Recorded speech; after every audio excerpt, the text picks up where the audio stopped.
have we got here?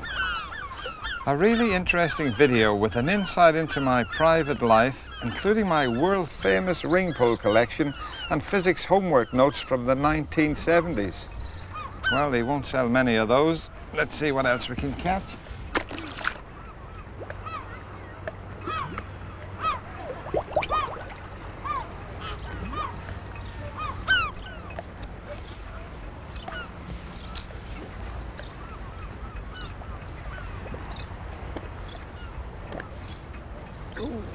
Oh, it looks like we got another. What have we got this time? Let's have a look.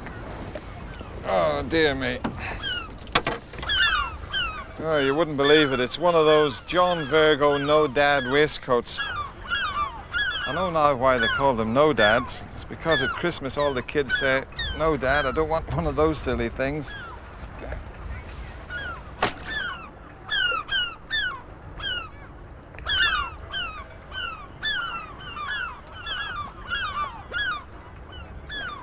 Oh, I think we got another one.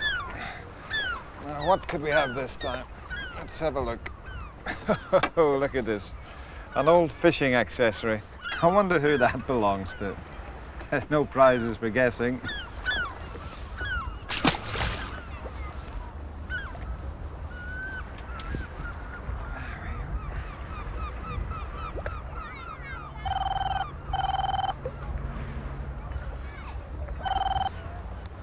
Hello? No. No, I'm busy. What? No, I'm not doing it. No, I don't care. Look, I said no, and I mean no. How much? Hang on, I'll be right with you.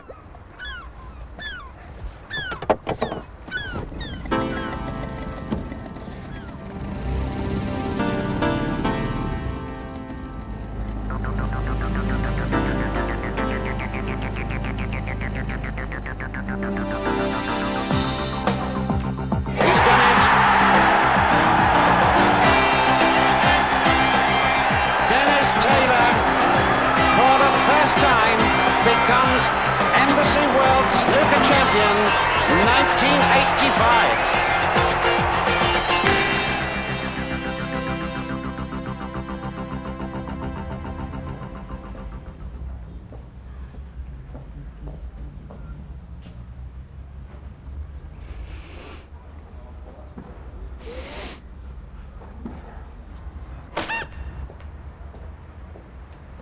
Ladies and gentlemen, could I ask you to put your hands together and welcome back to Torbay, Mr. Dennis Taylor.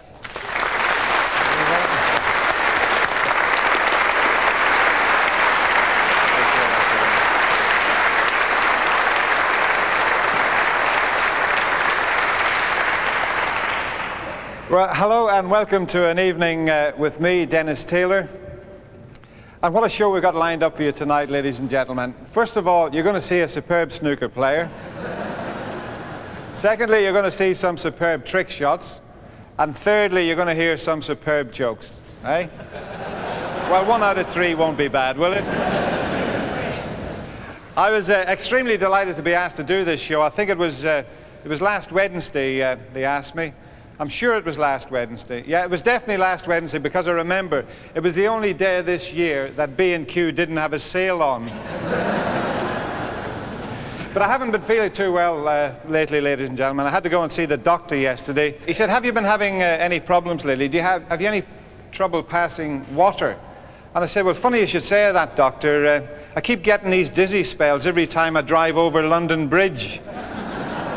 He said, "No, I mean, does it burn when you pass water?" I said, "Well, I've never tried lighting it."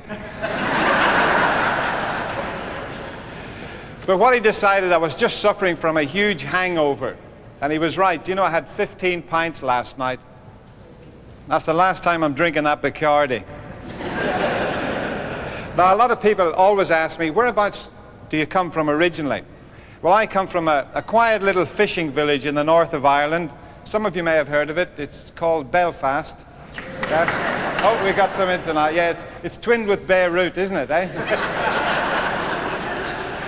I'll tell you where I lived, the street I lived in, it was so rough.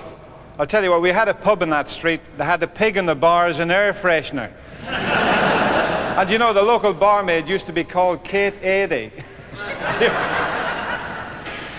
But we were very poor back there. But we're lucky. My father used to be a bit of a handyman. Do you know he knocked 2 rooms into one? We had the highest ceiling in Belfast.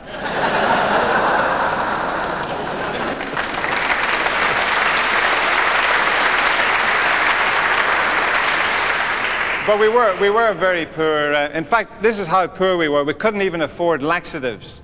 What we used to do is our mum used to set us on our little potties, and our dad would tell us ghost stories.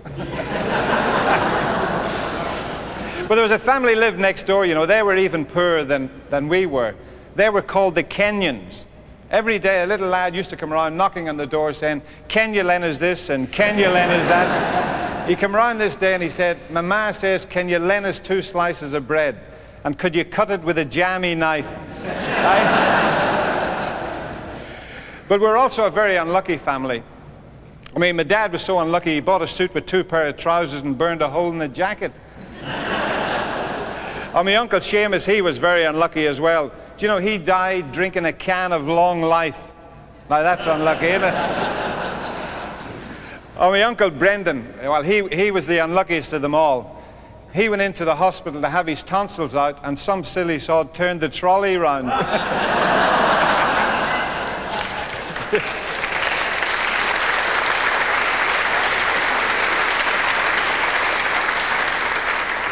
Do you know, his voice has never been the same since, eh?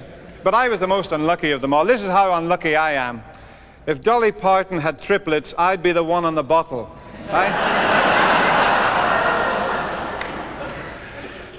Anyway, on with some trick shots for you. Now, you've probably seen most of these trick shots before. Let's hope you're going to see them this evening.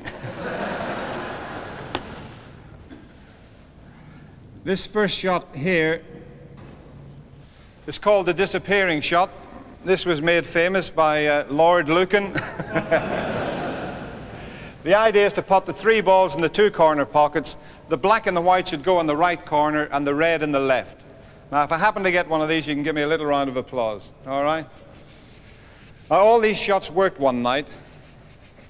Terry Griffiths was playing them. Mind you, we didn't finish till 4:45 in the morning, but here we go. 3 balls in the 2 corner pockets.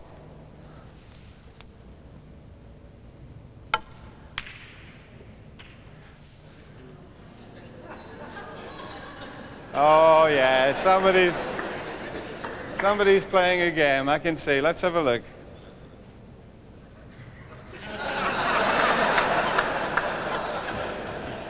Very funny.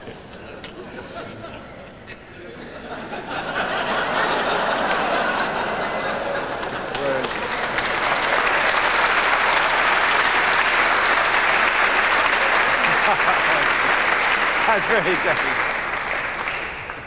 That was very kind of you. I enjoyed that. You have got a proper black in there. Is this the right one now? These fellas from Torquay, you know, eh?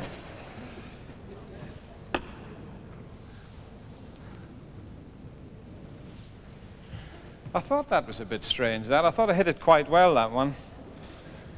So here we go. 3 balls in the 2 corner pockets. I thought, good God, the whiskey's good down here, isn't it? So 3 balls, 2 corner pockets.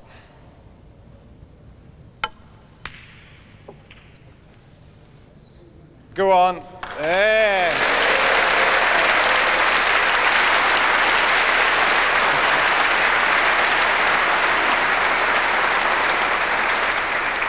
Well, thank you very much. That concludes the trick shots for this evening. First time I've got that one. This one here just takes a few seconds to set up. Have we got any Alex Higgins supporters in this evening? Yeah? Well, there's not that many, is there? Well, you're very unlucky because Alex should have been with us this evening, only he was launching a ship over in Belfast yesterday, and they can't get him to let go of the bottle.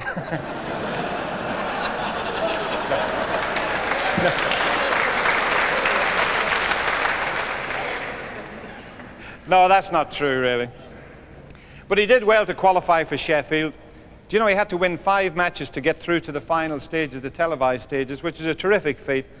Now, as we all know, Alex does like a drink, usually just before he gets drunk.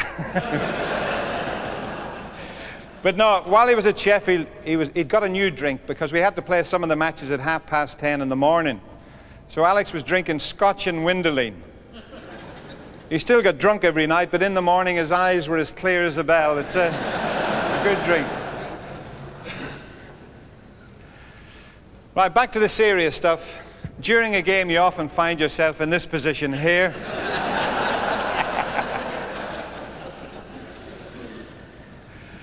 Right, now you've just potted a red. The idea is to pot the blank.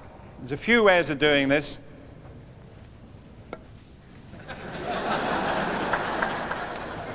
Did I get that? Did you enjoy that one? That's a cracker, that one, isn't it, eh? Right, we've got to get the white off the side cushion, back over the reds, across the table, and hopefully pot the blank.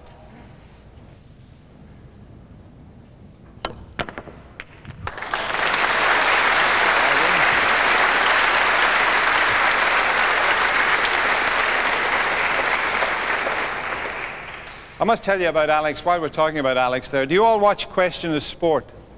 Yeah. Now, it's been going for, 26 years, a very popular program. Now, Alex only made one appearance on it. Does anybody remember when Willie Carson was the team captain? You know, the little jockey? Alex was on with Willie Carson, and it was the part of the program, What Happened Next, right? Now, Alex knows the horsey game inside out, and it was a film from a clip from a horse race. He used to be an apprentice jockey, Alex, when he first came over to England. Now, David Coleman doesn't like you to waste too much time when you're answering the question, otherwise they've got to edit it down. So anyway, they froze the film. Alex is smiling away. So David Coleman says, well, obviously, Alex, you know what happened next. And Alex said, well, I know exactly what happened, David, because I was at the races that day. And David says, yes, but what happened next? And Alex said, well, I know exactly what happened because I backed the winner of that race. And David said, yes, but what happened next? And Alex said, I just went up and collected my money like everybody else.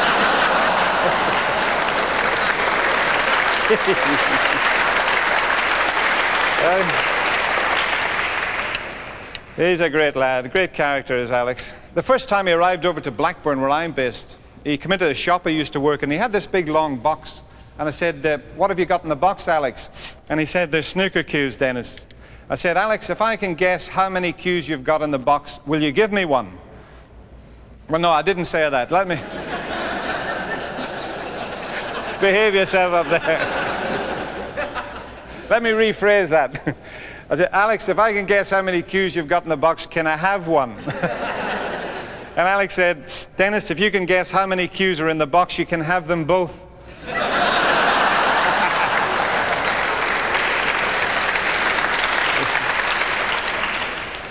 Anyway, I didn't get one.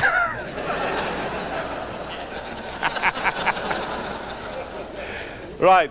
While we've got the reds here, we'll try and make use of them. See if we can pot the black this time into the other corner pocket.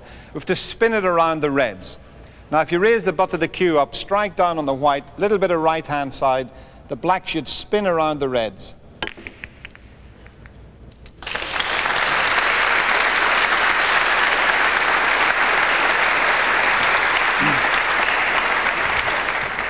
I'll tell you what, they're working well tonight, aren't they, eh? Now let's see if this one will work, I'm not sure. The triangle seems a little bit thick. We'll try it anyway. Somebody said it's Irish. Can't be, the ones we've got are square, aren't they? What about the fellow on Mastermind? And Magnuson says your specialized subject. And he's gone Lebanese radiators, 1985 to 1991. And Magnus says, in your name, he said, Terry Witt. I like that. I like that one. You know, they took that, because that's a very popular program as well with that, what's he called, that Magnus Magnici. What's his name? Magnus Magnuson, isn't it? And they went over to Dublin with the program, you know. And it was the only time they'd done it over there. And they had a little fella from Dublin, and Magnus says, all you do is you go out, sit in that black chair, I'll ask you 16 questions over about 2 minutes, see how many you can get right. So the wee fella from Dublin says, well, he says, if I sit in that chair, I want to sit facing the other way. And Magnus says, well, you can't do that. He said, you've got to sit facing me so as I can ask you the questions. He said, well, I'm not going on then. So they've had to let him sit facing the other way. So there's Magnus asked him the question. So Magnus says, what's your name? He said, Seamus Murphy. He says, and where do you come from? He said, I'm from Dublin. He said, and what's your occupation? He said, I'm a taxi driver.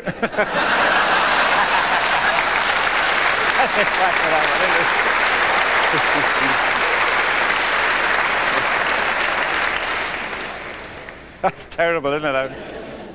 There's one more mastermind joke I'll tell you. It's about an Irish fella, a Scotsman, and an Indian. Now that's a nice selection. Is any Indians in tonight? No? The three of them are on mastermind. So Magnus is there. Get the little Scotsman out first. He come out, sat in the chair. The lights went down. Magnus says, your name? He's gone, Archie McPherson from Aberdeen. He said, and your specialised subject? And he's gone, malt whiskey, 1375 to 1875. 16 questions. He got the lot right. The little Irish fella's turn. He come out, sat in the chair, and the lights went down. Magnus says, your name? He says, Seamus O'Shaughnessy from Dublin. He said, and your specialised subject? He said, stout, 1475 to 1895. 16 questions. He got the lot right as well. So it was the wee Indian's turn. So he come out, sat in the chair. The lights went down, not very far, but the lights went down, and Magnus says, your name? He's gone, Mohammed Patel from Bradford. He said, and your specialised subject? And he's gone, anoraks, 1099 to 1599. That's perfect.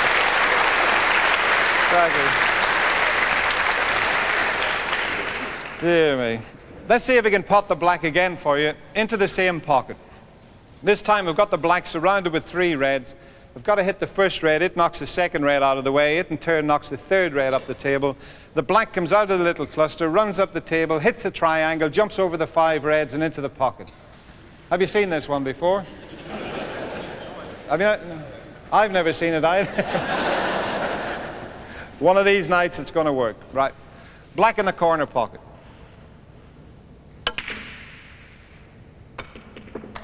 Oh.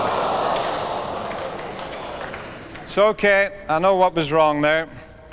I've got the triangle upside down.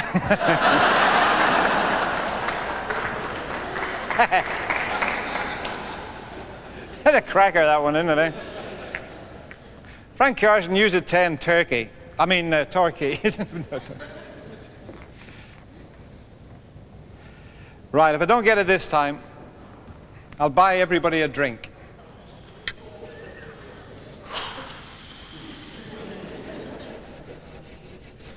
Here we go. Let's see what I'm like under pressure.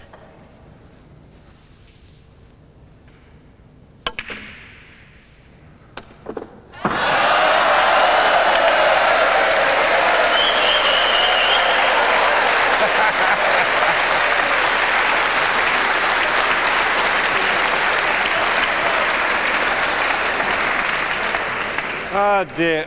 Andy, could I have a pint of orange and 300 straws, please?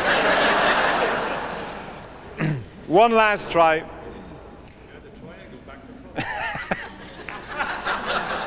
That's really confused me. Oh dear me.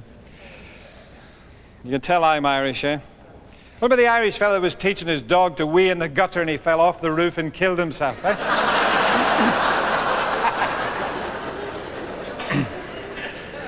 I like the one about the Irish girl that went to the doctor and she says, Doctor, I forgot to take my contradictive pill. And the doctor says, you're ignorant. And she says, yes, 3 months. Now then she went home and told her mother she was pregnant. And her mother said, are you sure it's yours? Took me a week to work that one out, eh? Right. Last try, double or quits. Took me 3 weeks to get this one night.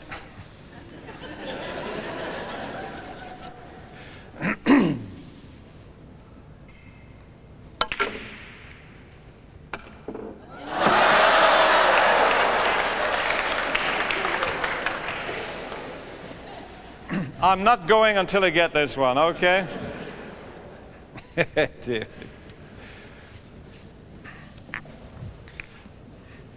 I should try it with that other black, shouldn't I?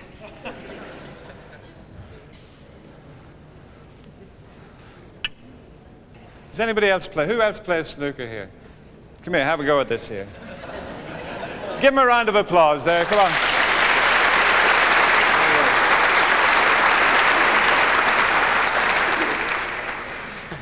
Now what you do is hit that full in the face and hit it as hard as you can. Oh, he's got his own chocolate, eh? So you got it? Full in the face. Just full in the face and hit it fairly hard. Give it a good knock. Don't be afraid to give it a good... Yes, get in there. Hey!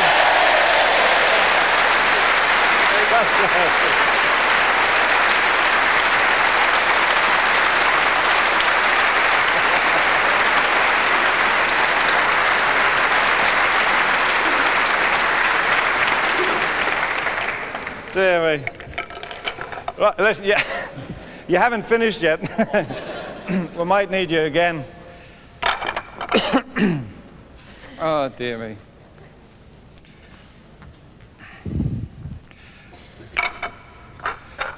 Did you watch the World Championships this year? Stephen Hendry, Jimmy White, eh? What a final that was, unbelievable. I know a lot of you wanted to see Jimmy win, didn't you, I suppose, yeah? But Stephen Hendry, you can't take it away from him. It was a great performance. The tight little sod.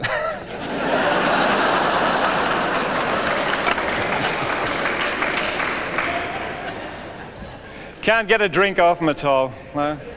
Is there any Scotsmen in tonight? Yeah. Is there, yeah? Who bought your ticket, by the way?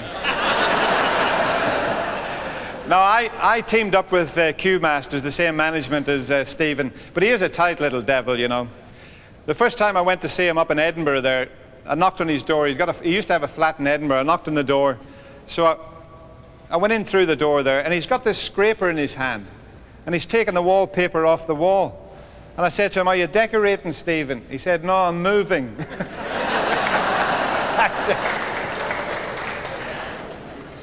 Now, this is how tight he is. The first year he won the World Championships, he took all his family down to Sheffield. And he said if he won the final, he was going to take them all out for a slap-up meal. Anyway, he did manage to win the final. Now, if any of you have been down in Sheffield, near the Crucible Theatre, there's a lovely little chef there.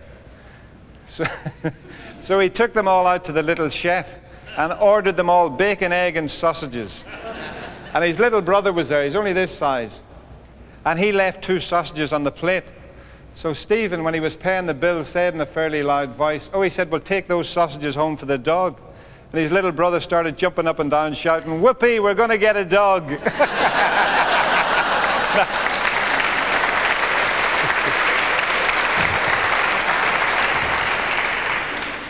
It's like the Scotsman that owned a snooker club and he died and left his son 2 snookers. No. That's terrible. Right, we've got another way of potting the black here. Only this time, we're snookered behind the 15 reds and the triangle. We've got to get the white over the 15 reds, down the table, jump through the triangle, on down the table and pot the black.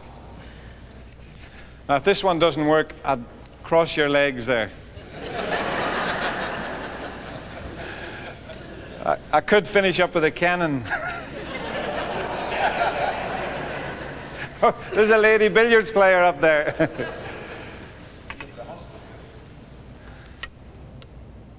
So here we go, over the reds, through the triangle, on down the table, and pot the black. There we go, eh?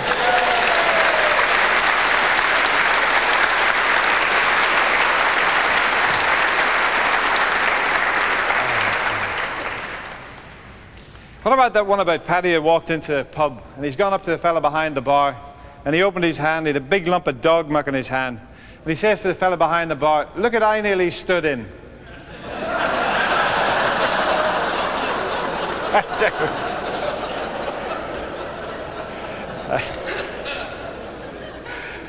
But you know, he slipped on one of these on his way into the pub, right? Paddy's going, and he slipped on one of these, went right, and he's in the pub holding his back. And big Flanagan come in behind him, who was 7 foot, and he did the same thing. He slipped in it as well. So Paddy went up to Flanagan, and he says, "Do you know, Flanagan, I just done that." And, and Flanagan says, "You're dirty," and give him such a... I like the one about the Irish girl. Sitting at the bar there, on her own, Paddy goes up and says, "Would you like a drink?" She says, "No, thanks, I'm a lesbian." He said, "What's one of them?" She says, "Well, you see the girl serving the drinks behind the bar with the long blonde hair?" She said, "I'd love to take all her clothes off and make passionate love to her." And Paddy says, "Jesus, I must be a lesbian as well."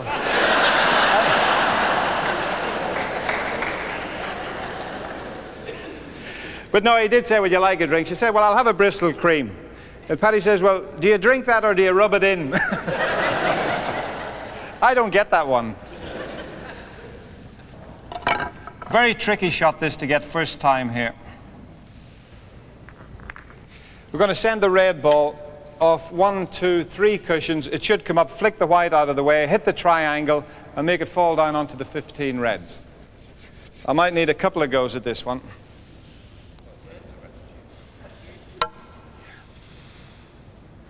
This time we'll put the red ball in the corner pocket. Now,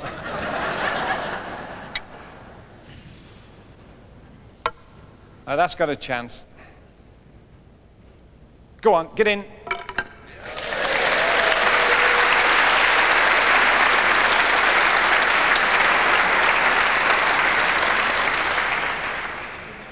This is an unusual way of potting the black here. I've got to shoot the white down the table fairly hard as it comes back up again. Got to strike the white on the bottom. It should stop somewhere around the tip and then spin back to pot the black. It happens fairly quickly, this one.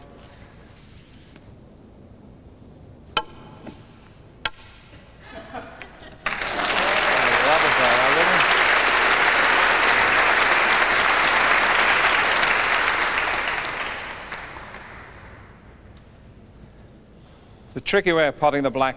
This time without using the tip of the cue. I hope that, does that go in?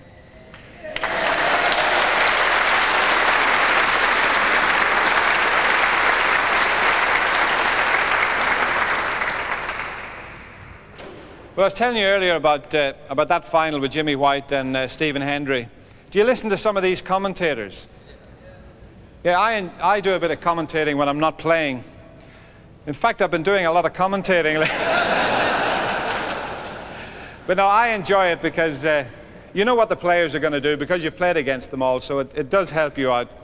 But the game first started, you remember Pot Black back in the early days? Pot Black was the thing that got everything started. And there used to be an old referee on there who used to work with Ted Lowe. The referee with the bald head was called Sidney Lee. He used to be a professional player as well, great old character. And he always refereed Pot Black, and he was always frightened of making a mistake when he was on the television. And there was one night, John Spencer was getting ready to play Eddie Charlton. Alan Weeks did the introduction to the program, and he said, "And I'll hand you over to the old maestro himself, Sidney Lee." So Sidney tossed the coin up, caught it, and said, "John Spencer has won the break and will toss." Well, Spencer couldn't hit a ball for about 15 minutes, you know, for laughing. But Ted comes out with some gems. And I'm sure you all remember the old classic, way back just after colour television started. And Fred Davis was playing. And Fred snookered on the yellow. And Ted Lowe in the commentary box said, "Well," he said, "Fred Davis here snookered on the yellow. For those of you watching in black and white, the yellow's the colour directly behind the blue." Right? Or 2 years ago, Jimmy White was playing. Now, I've played Jimmy lots of times, so I have a good idea what he's going to play. And even then, he doesn't always do it. But Ted Lowe's in the commentary box, and he'd never like sticking his neck out when Jimmy's playing. So the reds are all in a bunch, the whites down the table, there's no path back down the table. So Ted said, well, all Jimmy can do here is roll up to the reds. And as he got the word reds out, Jimmy hit the pack at 100 miles an hour. There's a 5-ball plant shot into the corner pocket, screwed the white right back down the table, perfect on the blue. And Ted said, well, I didn't spot that one, eh?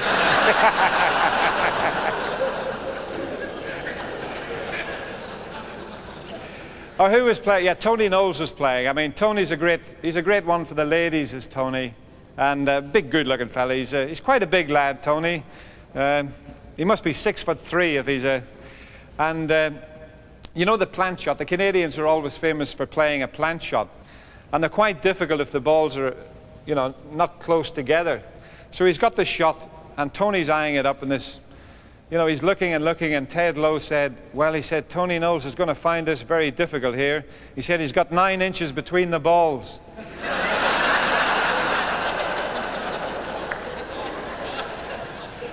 Well, if he knew Tony, he would have said 12 or something. But his biggest cock-up, let me rephrase, his biggest blunder on TV went out live on the BBC. This is perfectly true. And it involved Fred Davis again. Now, Fred's like myself. He doesn't like to use the rest. He prefers to switch hands. And Fred had this fairly awkward shot. So he tried to reach it with his right hand, threw his leg over the corner of the table, couldn't quite get there. So he fell back off the table, switched hands, and Ted Lowe, live on the BBC, said, well, Fred Davis is 67 years of age now. He's a little bit too old to get his leg over. Instead of leaving it, carried on and said he prefers to use his left hand instead. Right?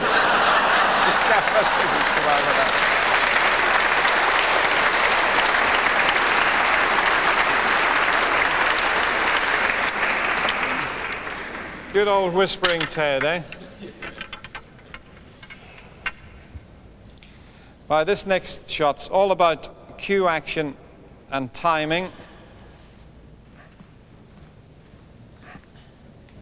We've got to get all the coloured balls here for you.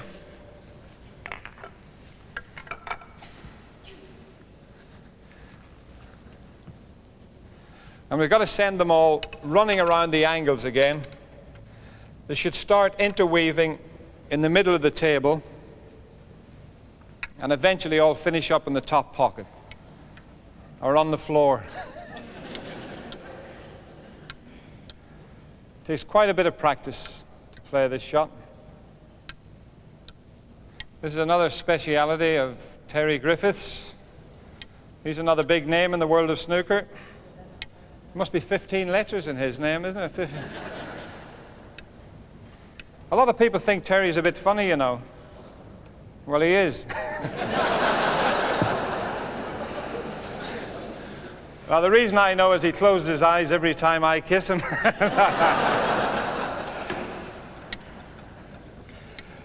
But he lives in Llanelli, and if you're ever down that way, you might see Terry wandering around the fields, wearing a kilt. He's the only Welshman that wears a kilt. And the reason Terry wears a kilt is because the sheep have got used to the sound of a zip.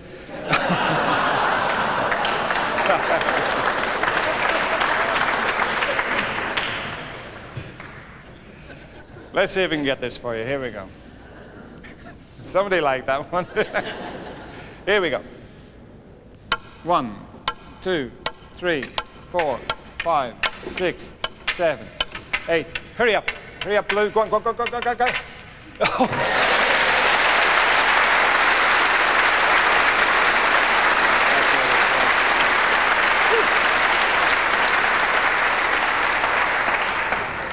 That was a bit lucky, that one, wasn't it?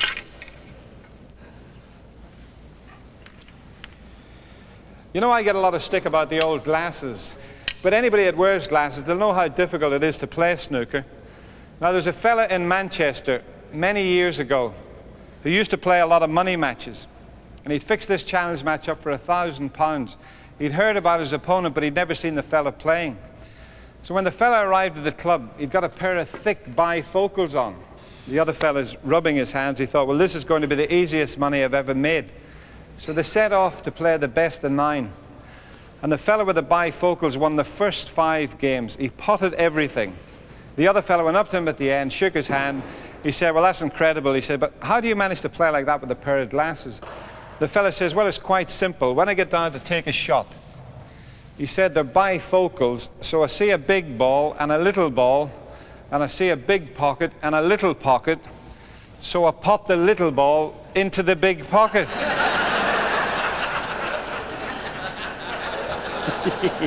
This is a true story, this. The other fella thought I could do with some of those, so he got himself a pair. They fixed up another challenge match. This fella arrived back at the table, new bifocals. He's just going to break off, and he had to go to the toilet. Anyway, come back from the toilet, and his right trouser leg was absolutely wet through from top to bottom. And the other fella says, "My God, what happened to you?" And the fella says, "Well, I got in there." Somebody's making their own story up there. He said, "I got in there," he said, "I took it out, I seen a big one and a little one, and I thought, that can't be mine, and I put it back again."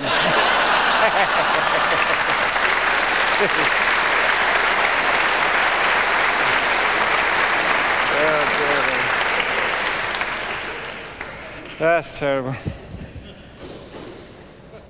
That reminds me of Paddy had a terrible accident on the building site. You know, he had both his ears ripped off, and he went into the hospital, and he was in there for 3 weeks, and the foreman went in to see him, and he said, "How are you?" Paddy said, "I'm not too bad." He said, "I'll be back into work on Monday."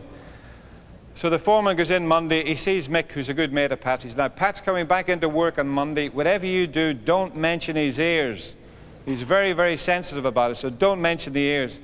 Anyway, when he got into work on Monday, Paddy's gone in there. Mick's gone straight up to him and says, "How are you?" Paddy said, "I'm not too bad." Mick says, "I see your eyesight's improved." And Paddy says, "What are you talking about?" And Mick says, "Well, you're not wearing your glasses." That's it.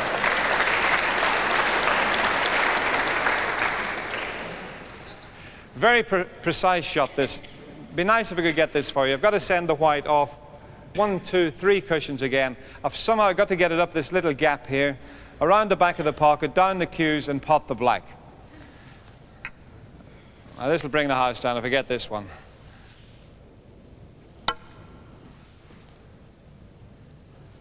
Testing, testing.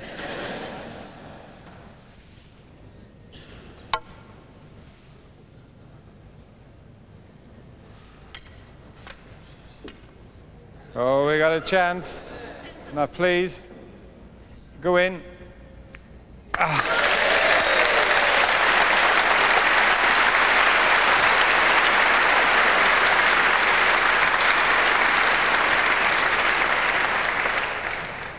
Oh, that was tricky, that one. Like that one that Paddy went for an interview as a bus driver, and he seen the inspector there, walked in. The inspector says, "What's your name?" He says, "Paddy McGulligan." He said, "Could you spell that?" Oh, he says, "Stuff your job, I didn't want it anyway."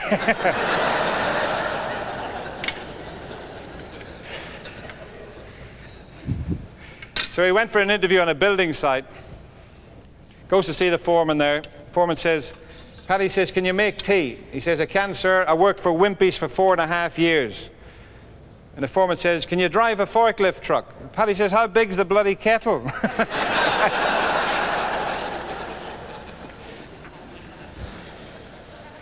He said, "Nip up to the top of the yard and bring me down a wheelbarrow."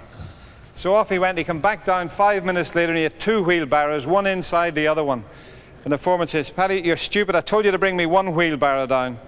And Paddy said, "Well, you didn't think I was going to carry it, did you?"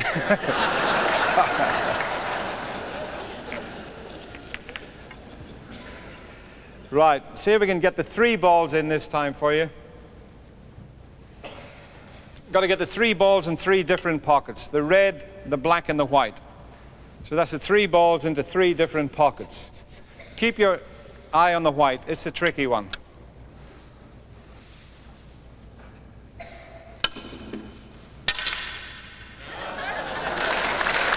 Is that good? That's all right, wasn't it?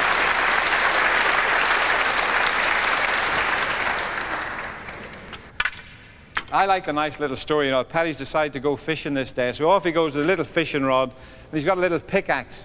So he gets out there into the ice, cuts himself a nice little circle with the axe, sitting fishing away there, skiddly-die, singing away to himself, diddly-eye, and he hears this voice, "There are no fish in there." He said, "Who was that? Was that God, was it?" He fishes away again, "There are no fish in there." So he turned around and he said, "Is that you, God?" He said, "No, this is the ice rink manager."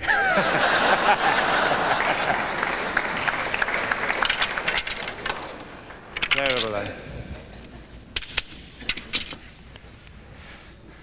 This is a nice little shot, this one here.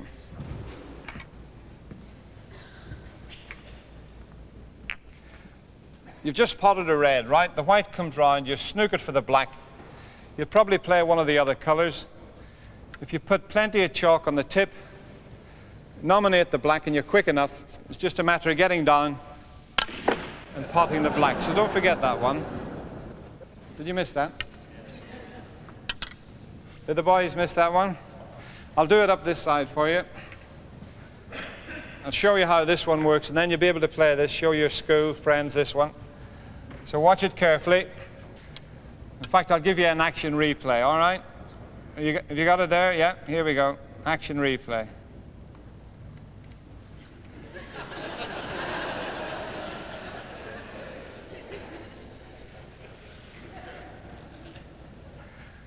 You're watching.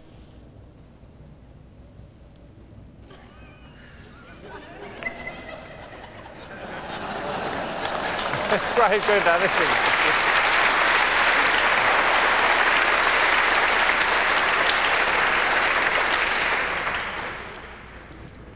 Ah, dear me. Is there any golfers in this evening? Yeah, there must be some good golfers down here, yeah? I had a game of golf with Ray Reardon, because Ray Reardon lives down this way, doesn't he, Ray? Lives in Brixton. Is it, where's it? Brixton, isn't it? Yeah. That's right, yeah. I played golf with him yesterday. I didn't play that well. I only hit 2 good balls all day. I stood on a rake. What about the 2 fellas that are out playing golf? And they're behind these 2 ladies, and the ladies have been holding them up all the way around. And on the 14th, one of them says to the other, he said, I'm going to go up and tell them. He said, it's taken forever. So he heads down the fairway, and he stops about 30 yards from them, turns and comes back, and his friend says, I thought you were going to tell them. He said, it was a bit embarrassing. When I got down there, I realized one was the wife, and the other one's a girlfriend I've been seeing for a few years. And the other fellow says, well, I'll go and tell them. So he headed down the fairway. He stopped about 30 yards from them as well. He came back and said to the fellow, it's a small world, isn't it?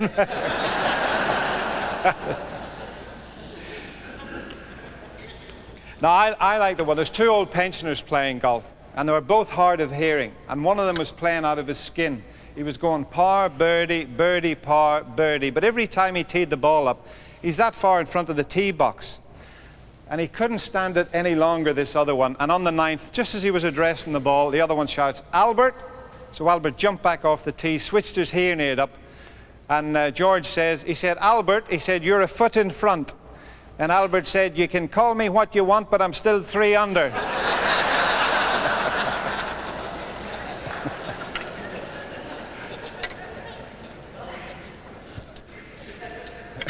just worked that one out.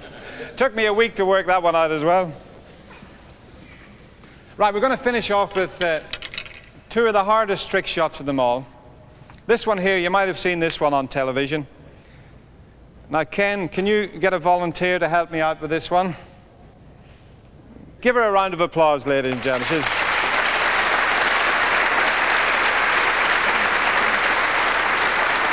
Thank you.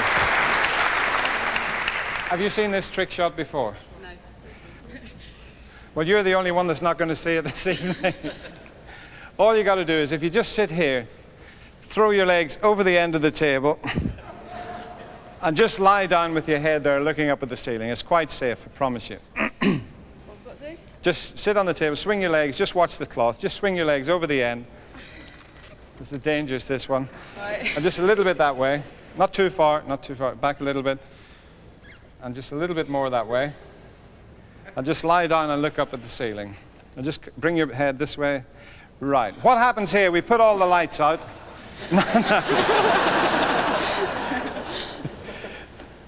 Now we've got the white on a block of chalk here. You just bring your whole body a little bit. That's it, yeah. And just, can you just bite that for me? Right. Now the black is in a fairly tricky position as well, yeah? Now I've got to pot the black out of, sorry, what was your first name again? Oh, I'll find out. Oh, sorry, it's Kelly. Got to pot the black out of Kelly's mouth into the top pocket. Now you'll have to be very quiet. Just chin up a little bit. You'll have to be very quiet, ladies and gentlemen, because the last time I tried this, the young lady swallowed the black.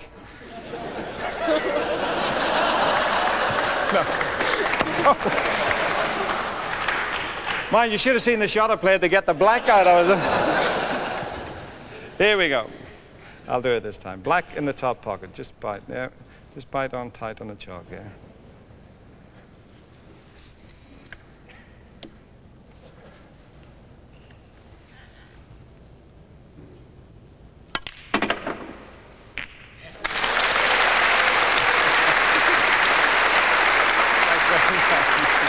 Thanks a lot. Well done.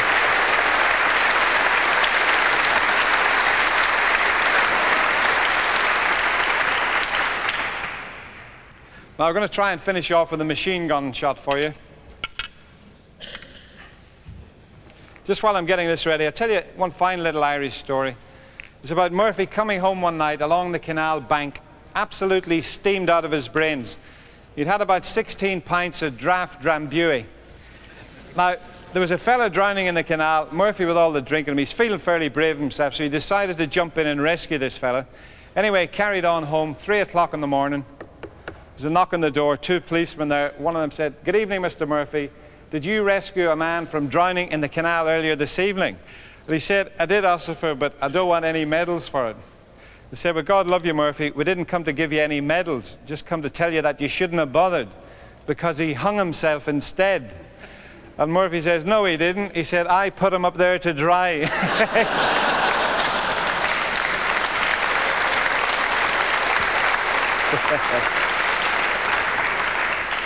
What about the 3 Irish brothers in the lunatic asylum, right? And they're sitting in the lounge there, and one of them says, "I'm going upstairs to take a bath." So he heads up the stairs, he runs the bath, he puts 1 foot into the bath, he stood there with 1 foot in and 1 foot out, and he says to himself, "Jesus, am I getting in the bath or out of the bath?" So now he's screaming down the stairs, "Am I getting in the bath or out of the bath?" So one of the other brothers says, "I'll go up and see what he's on about." So he heads up the stairs, puts 1 foot on the bottom step. He stood there with 1 foot on the step and 1 foot on the floor. So he starts, "Am I going up the stairs or coming down the stairs?" So now he's screaming, "Am I going up the stairs or coming down the stairs?" The other fella's shouting, "Am I getting in the bath or out of the bath?" The third brother says, "Do you see them 2 brothers of mine?" He said, "They're as thick as..." Is that the front door or the back door? That's definitely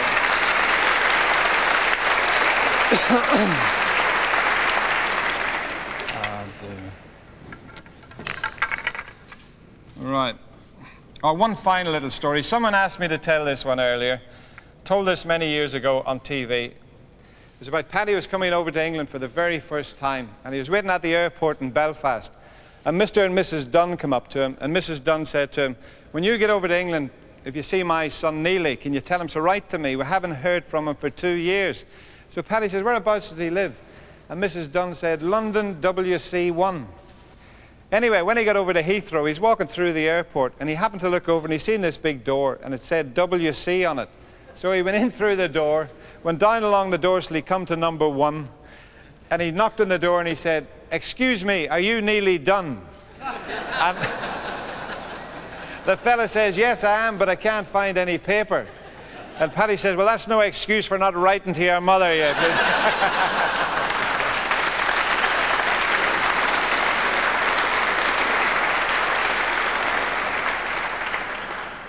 Right, let's see if we can finish with this machine gun shot for you. This was made famous by the late, great Joe Davis, who was world champion for 20 years. There's only a couple of players play this shot. You'll see why in a minute. In fact, Steve Davis can do this with 15 reds. Brilliant, isn't he, eh? He doesn't use a white, but he can get 15 reds in.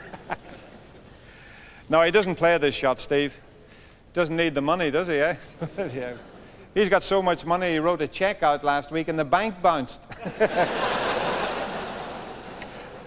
He's got a great head for money, Steve. He's got a slot in it right on the top. You can... great ambassador for the game. So the idea is to shoot the white first.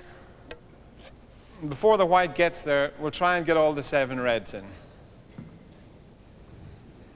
And if this works, you can bring a house down there.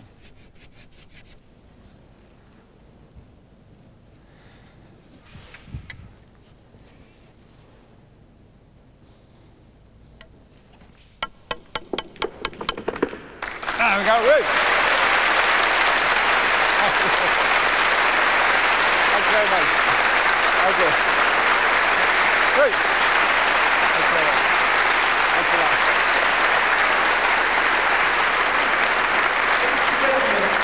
A warm thank you to a marvellous sportsman and entertainer, Mr. Dennis Taylor. Thank you.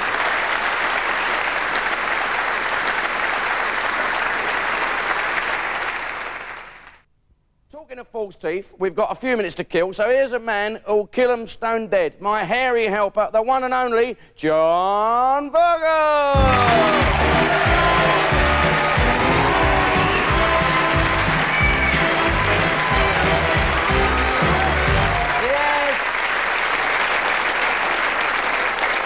Yes, girls, old greybeard is back, I think.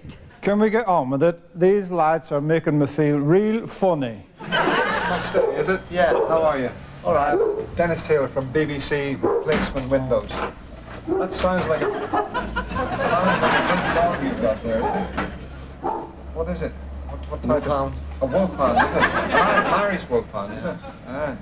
As I say, we're sort of here to see if you might be interested. Is that the dog you get? It's all right. Are you sure it's all right?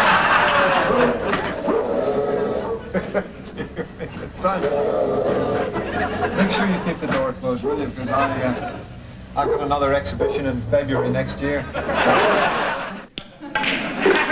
The pink could definitely move. Could we get it on its spot? You've got plenty of time.